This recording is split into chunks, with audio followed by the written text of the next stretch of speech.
আমরা বলি এই দেশকে আমরা স্বাধীন করেছি।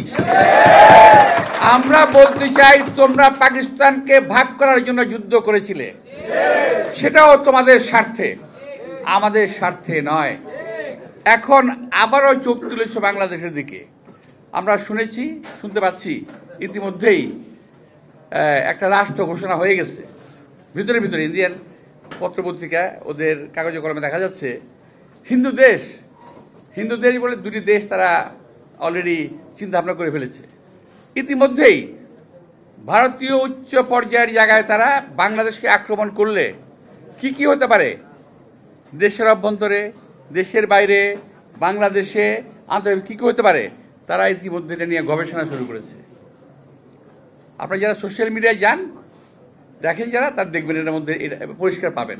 যারা এই দেশের দিকে লোলুপ দৃষ্টিকে তারা তাকাচ্ছেন, অর্থাৎ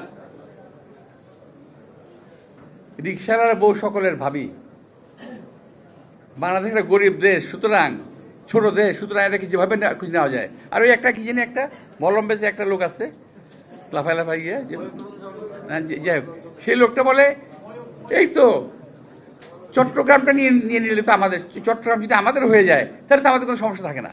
বা আবার রাজত্ব পাইছে, চট্টগ্রাম যদি আমাদের হয়ে যায়। ভাই একটা কথা মনে রাখতে হবে, আমাদের সোলজার কম, তাই না? এটা আমাদের প্রতিবেশী দেশ ভাবে, কিন্তু আমি তাদেরকে ভাবতে বলবো যে আপনারা ৭১ সালের মুক্তিযুদ্ধ দেখেন, বিনা ট্রেনিংয়ে কিন্তু আমরা যুদ্ধ করেছি। আপনারা এই ২৪ সালের হাসিনার পতন দেখেন, বিনা অস্ত্রে আমাদের সন্তানেরা আমরা যুদ্ধ করেছি। বাংলাদেশের ২০ কোটি লোক কিন্তু সোলজার, এই কথা আপনাদের মনে রাখতে হবে। যদি বাংলাদেশ আপনাদের দখল করতে হয়, ২০ কোটি লোকের রক্তের উপরে পাড়া দিয়ে আপনাদেরকে এই দেশ দখল করতে হবে। মুসলমান পাশাপাশি বেঞ্চে বসে লেখাপড়া করেছি।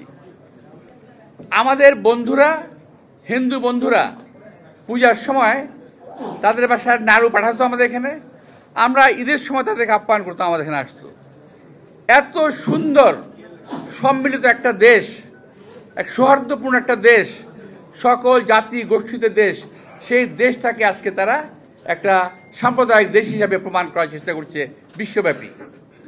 এর বিরুদ্ধে আমি আশা করব যে যারা তথাকথিত ইসকন নিয়ে কথা বলছেন তাদেরকে বলবো যে ইসকন কিন্তু বহু আগের থেকে প্রিপারেশন নিচ্ছে, এটা ঠিক, কিন্তু বাংলাদেশ সকল হিন্দুরা কিন্তু ইসকনের সদস্য নয়।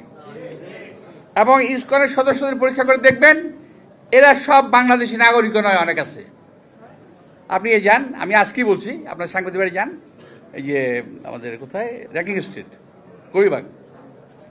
গরিবাগ যান, ওখানে যে মন্দির আছে ওখানে গিয়ে দেখবেন ওদের যে চিফ যে আছে, যে উনি বাংলাদেশি নন, ডেপুটি চিফ উনিও বাংলাদেশি নন, আরও যারা আছে এরা অনেকেই বাংলাদেশি নন। সুতরাং আমি দেখেছি বাংলাদেশে, আমি তো ইসকন আমি শুনি নাই, এই প্রথম শুনলাম, মানে বহুদিন পর। কিন্তু এদের একটা অসৎ উদ্দেশ্য আছে, বাংলাদেশে একটা সাম্প্রতিক গণ্ডগোল লাগানোর জন্য, যাতে করে আবার এর মধ্যে ইন্ধন যোগাচ্ছে কে, এই যে আমাদের এখান থেকে পালিয়ে গেছে কি নাম, পলাতক শেখ হাসিনা ওয়াজিদ, খুনি হাসিনা, পলাতক খুনি হাসিনা, তিনি গিয়ে ওখান থেকে কলকাঠি নাড়ছেন। সারা আপনি বিশ্বের কেউ যখন তাকে হাসিনাকে জায়গা দেয় না, আজকে ভারত হাসিনাকে কেন লালন করছে, কোন অধিকারে, কিভাবে লালন করছে, আপনার তো মনে পড়বে না, ৭১ স্বাধীনতার পরে নিয়ে যে স্যারেন্ডার করছিল কার কাছে, অরোরার কাছে। কেন? আমাদের ওসমানী সাহেব কোথায় ছিলেন? ওসমানী সাহেবকে ওই যে অনুষ্ঠান, মানে স্যারেন্ডার করার যে অনুষ্ঠানটা, সেখানে তাকে আসতে দেওয়া হয় নাই। এখন ভারতেরা বলে কি জানেন, রাহুল গান্ধী নিজে বলেছে, আমি শুনেছি এখন থেকে আরো কয়েক বছর আগে, এখনো বলে যে বাংলাদেশকে তারা স্বাধীন করে দিয়েছে। দেশে বৃষ্টি হলে ছাতা ধরে, সেগুলো যদি কোনো পত্রিকা হয় তাকে আমরা কি করব? ভারতে বৃষ্টি হলে ওনারা বাংলাদেশ থেকে ছাতা ধরেন, কি সুন্দর। আর আমাদেরকে বলেন সালাম করতে। আরে ভাই, আপনারা বলেন আজকে যে ভারত নিয়ে কথা বলছি, আপনারা 71 সালে যখন দেশ স্বাধীন হয়